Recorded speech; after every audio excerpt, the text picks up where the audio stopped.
Então, de acordo com uma curva de possibilidade, CPP ou FPP, a qual pode gerar ou não o custo de oportunidade, admite-se as seguintes possibilidades. Então, vamos detalhar um pouco mais aqui, né?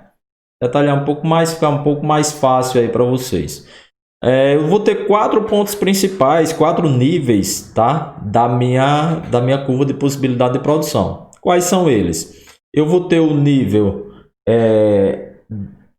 de pleno desemprego, tá? Então, quando eu tenho o nível de pleno desemprego, eu vou ter ali a configuração de ociosidade total dos meus recursos, dos recursos disponíveis, tá? Que é essa região aqui onde eu produzo 0 do produto X e produzo 0 do produto Y, certo? Então, aqui nesse ponto aqui, tá? Nível de pleno desemprego, de plena ociosidade dos meus recursos. E eu tenho uma outra área, tá? Que vai configurar um nível de capacidade ociosa. Eu tenho a capacidade ali dos meus recursos que são disponíveis, tá? E a combinação desses recursos, ela nem está me trazendo o pleno emprego, nem está sendo a melhor combinação, a combinação mais eficiente dos meus recursos. Por quê? Porque eu ainda tenho uma capacidade ociosa. Trazendo para o exemplo, eu teria uma capacidade ociosa aqui quando, por exemplo, eu venho a produzir 1000 unidades do produto X e produza 2000 unidades do produto Y. Então, se eu fizer essa combinação aqui, ó, onde é que eu vou ter o ponto?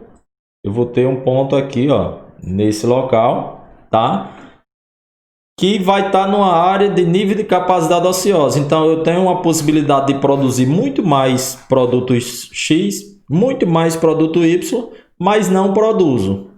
Então, se eu não produzo, é porque os meus recursos estão ociosos.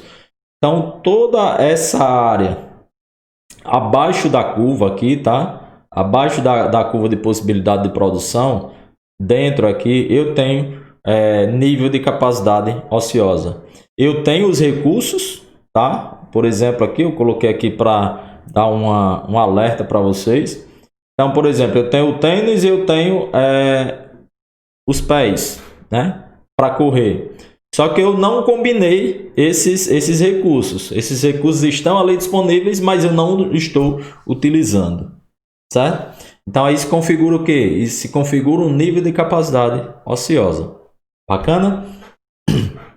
Meu terceiro nível é o nível de pleno emprego, que já é o que a gente vem comentando desde o início dessa aula, tá? Que é o nível de pleno emprego que vai estar dentro das combinações possíveis aqui de produção, dentro da curva de possibilidade de produção, tá?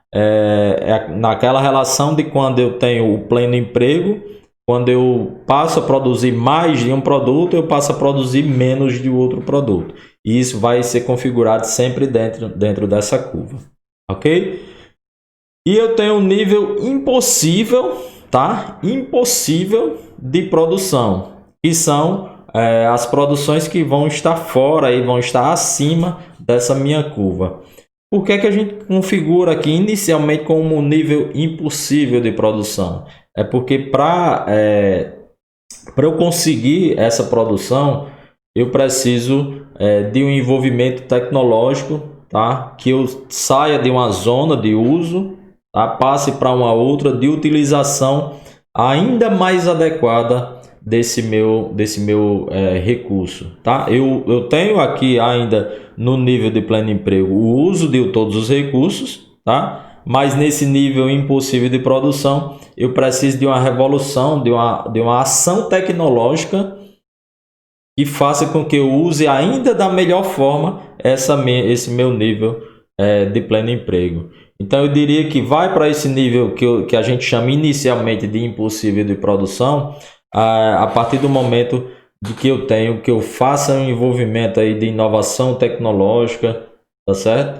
Para que eu consiga melhorar ainda mais. Então, dentro do nosso cenário, a gente vai ver essa questão da evolução econômica aí da sociedade para a gente conseguir esse nível que a gente inicialmente classifica como nível impossível de produção.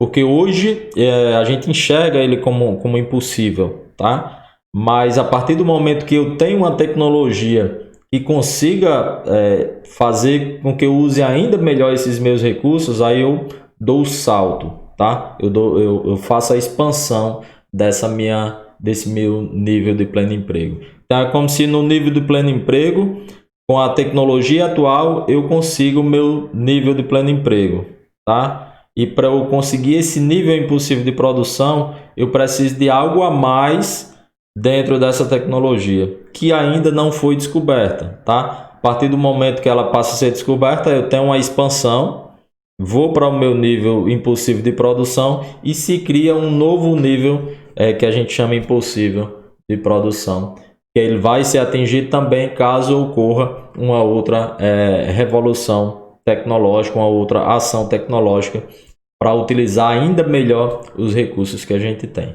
tá bom? Então vamos seguindo. Aqui é o contexto, tá? Do que foi colocado, do que já foi explicado. Vocês fazem a leitura para ficar ainda mais perceptível, tá bom? Aí a gente vem para essa questão dos deslocamentos, que foi justamente, eu comecei a falar sobre os deslocamentos aqui quando a gente vai atingir esse nível impossível de produção, certo? Esse impossível aí, pessoal, eu coloquei entre aspas, tá? Porque, ele, como eu disse para vocês, ele é impossível com a tecnologia, com a forma de produção atual, certo? Eu estou utilizando, sim, todos os meus recursos, mas com a tecnologia atual. Eu só vou conseguir esse nível impossível de produção caso eu mude esses meus processos, essa minha forma de produzir, tá? Aí é que eu vou sair desse meu nível. Bacana? Então, comecei a falar sobre esses deslocamentos ali, certo? Os deslocamentos das curvas, como eles são classificados. Então, a gente vai ver que são duas classificações básicas. Porque esse deslocamento da curva pode acontecer de forma positiva ou de forma negativa. Então, vamos lá, só trazendo um pouco mais aqui para ficar totalmente visto. Os deslocamentos das curvas de possibilidade de produção são a representação teórica do processo de crescimento econômico. Tá? Para Rossetti, 2016, nas últimas 3 ou 4 décadas, ocorreram deslocamentos notáveis das fronteiras de produção das economias nacionais. Então, praticamente em todas as áreas, há uma velocidade superior às décadas precedentes. Então, em praticamente todas as áreas ocorreu essa mudança, né, quando eu comparo a outras décadas. Então, o que é que ocorre aqui? Eu tenho a primeira classificação, deslocamento positivo, que aí foi o que eu falei para vocês lá quando eu vou buscar esse meu nível impossível, que eu chamo lá inicialmente de impossível de produção. Então, eu tenho um nível de possibilidade 0 e vai ocorrendo essa minha expansão para que eu chegue nos demais níveis, né, que eu passe a outros patamares. Ok? Então, os deslocamentos positivos das curvas de possibilidade de produção, elas decorrem de um conjunto de fatores, tá, que muitas vezes são interdependentes. E eu vou citar alguns desses fatores que podem fazer com que eu saia desse nível de possibilidade 0, passe para a possibilidade 1 ou possibilidade 2, como mostra aqui nessa relação. Então vamos lá. Os deslocamentos positivos, então vou citar aqui, tá? O aumento dos contingentes demográficos economicamente mobilizáveis pode favorecer a essa minha saída, tá? Da possibilidade 0 para possibilidade 1. Somente ele não. Se ele acontecer de forma isolada, ele muitas vezes não vai nem surtir efeito nessa saída, tá? Melhoria dos padrões de qualificação da população mobilizável. Então esse já é um outro fator que ele deve acontecer em conjunto. Se ele acontecer em conjunto aqui, ele vai favorecer ainda mais essa saída, esse deslocamento positivo, certo? Novos investimentos em formação de capital, infraestrutura econômica e social, máquinas, equipamentos, instrumentos e ferramentas de trabalho.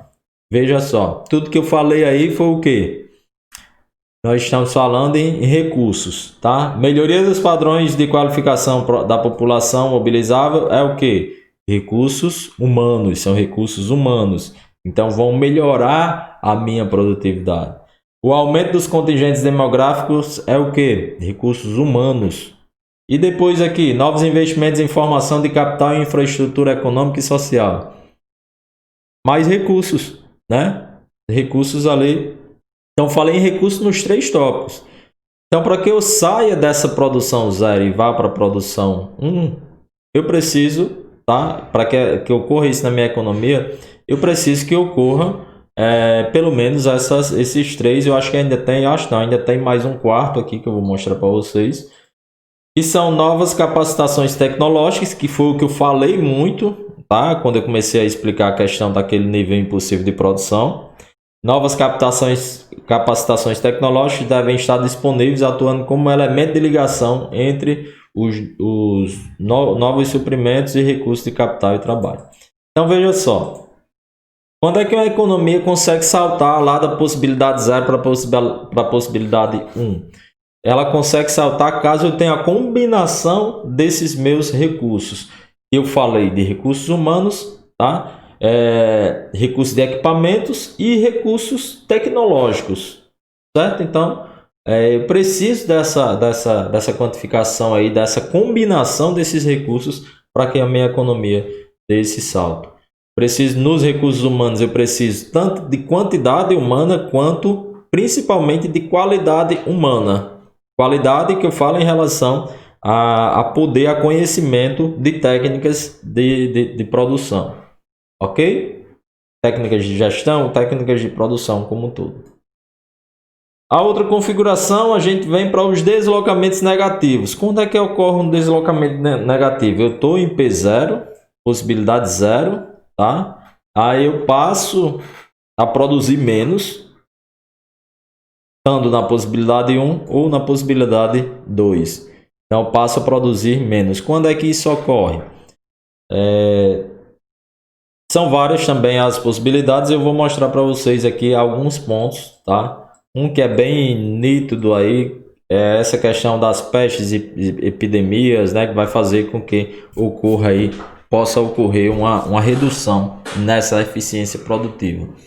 E nós agora nesse período nós estamos passando por uma situação que pode se configurar, né? Todo mundo fala muito nessa retração econômica que a gente vai ter, que a gente pode ter agora depois desse processo de pandemia, né? Devido ao Covid-19. Então a gente está vivenciando isso, tá? Então nos próximos capítulos a gente já vai poder ver essa configuração, certo? Então vamos lá, os deslocamentos negativos decorrem da redução, sucateamento ou progressiva desqualificação dos fatores de produção disponíveis. Vamos citar alguns? Vamos lá. Pestes e epidemias devastadoras podem reduzir os contingentes economicamente mobilizáveis, provocando reduções expressivas nas possibilidades de produção. Se a gente olhar para algumas empresas, dentro desse período de pandemia agora do Covid, a gente vai ver que algumas empresas tiveram reduções expressivas nas possibilidades de produção, devido os poucos recursos humanos que eu tive que reduzir, não pode ter aglomeração, então eu diminuí a quantidade de pessoas que estariam ali na minha planta de produção, né? Então ocorreu sim uma redução aí expressiva em vários segmentos, né, dessas possibilidades de produção. E os próximos passos, nós estamos vendo os próximos efeitos, a gente estão ainda se configurando, né? Os desarranjos institucionais e as depressões econômicas de longo prazo podem resultar no sucateamento dos bens de capital. Tá? Então, essa é uma preocupação muito grande, nossa aqui principalmente do Brasil, nessa questão dos desarranjos institucionais. Nós temos muitas empresas, as maiores empresas do Brasil, elas são empresas públicas, né? E que muitas vezes a gente vê essa questão desse desarranjo institucional, principalmente porque naquela entrada e saída de governo muda a forma de se gerenciar, né, de alguma forma. Bom, a redução dos investimentos em formação bruta de capital fixo a níveis inferiores ao binômio depreciação, obsoletismo, né, coisa que se torna obsoleta. Implica nas reduções da capacidade produtiva que não tardam a manifestar-se sob a forma das variações negativas, separado aqui, né? Variações negativas do produto nacional bruto. Então, essa redução dos investimentos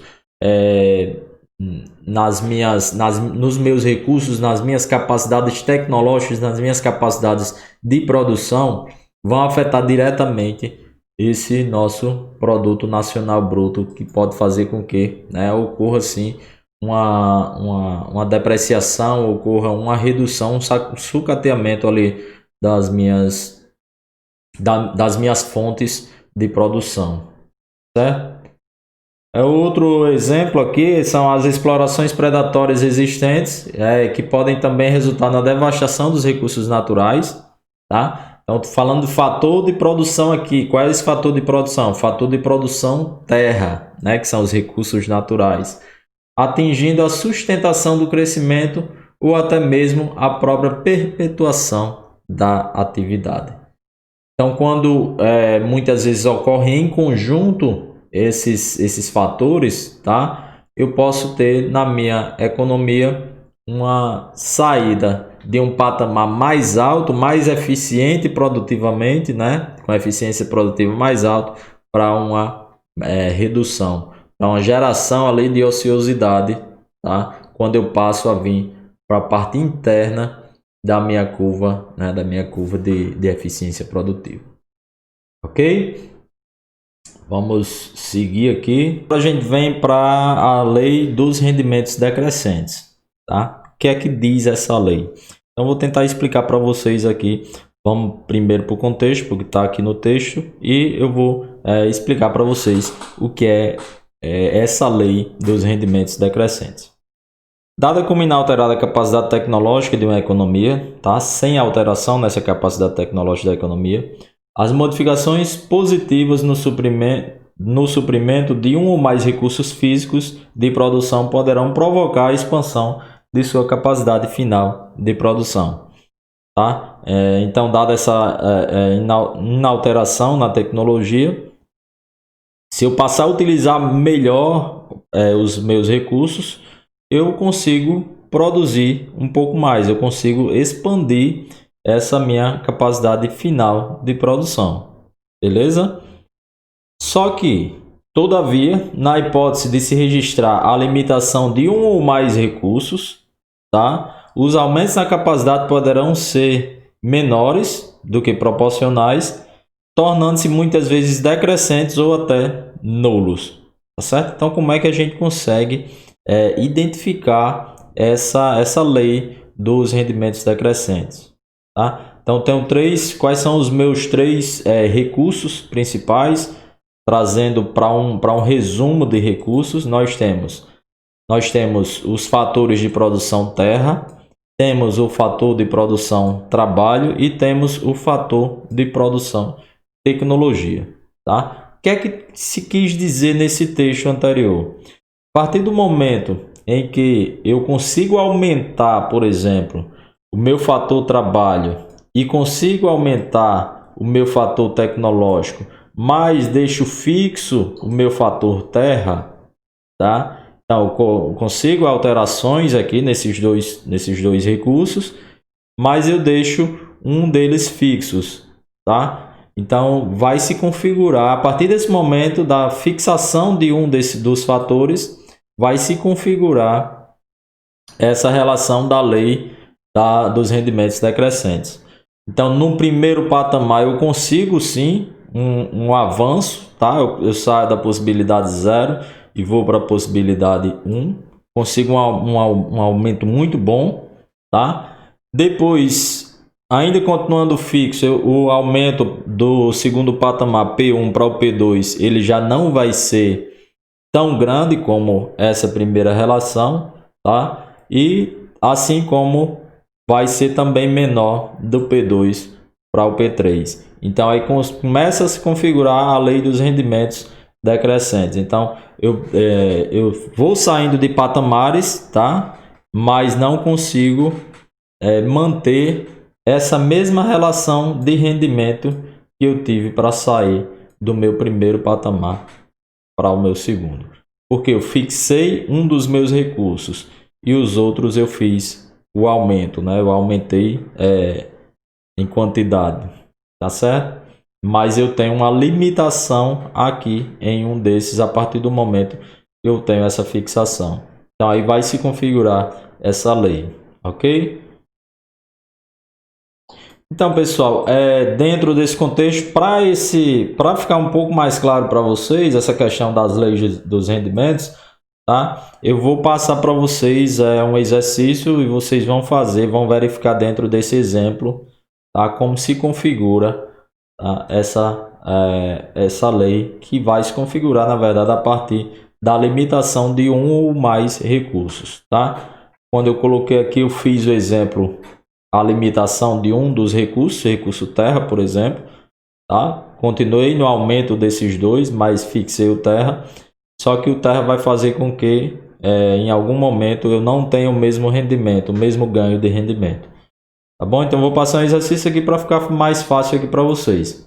Então, pessoal, fechando esse nosso e-book, nós apresentamos para vocês aqui de forma objetiva os conceitos básicos da economia dentro dessa questão de eficiência produtiva. Nós vimos a fronteira e a curva de possibilidade de produção, vimos a questão conceitual também do custo de oportunidade e tudo isso entrelaçado aí nessa questão da eficiência produtiva. Bacana? Então, nas próximas aulas aí a gente já vai vir aí com o terceiro e-book, a gente já vai trabalhar sobre a eficiência alocativa, tá certo? Então, pessoal, valeu, um abraço e até mais.